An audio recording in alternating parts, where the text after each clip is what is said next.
గురించి మరి మరి ఎందుకని ఈరోజు పిఎస్ఆర్ ఆంజనేయుల్ని అరెస్ట్ చేశారండి? అంటే టెక్నికాలిటీస్ ఏంటి, సిఐడికి ఉన్న ఇదేంటి, బేస్ ఏంటి? ఇప్పుడు ఆయనే రఘురామకృష్ణరాజు గారే సునీల్ కుమార్ గారి పేరు ప్రస్తావన చేశారు, ఎక్కువ ఫోకస్ అంతా ఆయన మీద పెట్టారు. ఆయన ఎవరో గుడివాడ ఎమ్మెల్యే దగ్గర పనిచేసే ఒక ఆయన కూడా, ఈయన తులసిబాబు, ఈయన గుండెల మీద కామేపల్లి తులసిబాబు రఘురామకృష్ణరాజు గారి గుండెల మీద కూర్చొని ఆయన్ని పిడిగుద్దులు గుద్దాడు. ఇవన్నీ అయినాయి, సునీల్ కుమార్ మీద కేసు అయింది. ఇప్పుడు ఈ కేసులో అరెస్ట్ చేశారా, లేకపోతే కాదంబరి జత్వానీ కేసులో అరెస్ట్ చేశారా?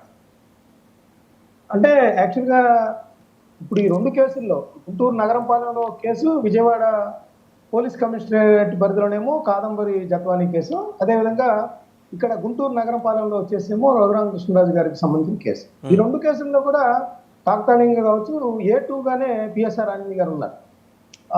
యాక్చువల్గా ఏంటంటే అక్కడ ఇప్పుడు రఘురామకృష్ణరాజు గారి కేసు అయితే నేను అనుకోవట్లేదు, ఎందుకంటే కాదంబరి జత్వానీ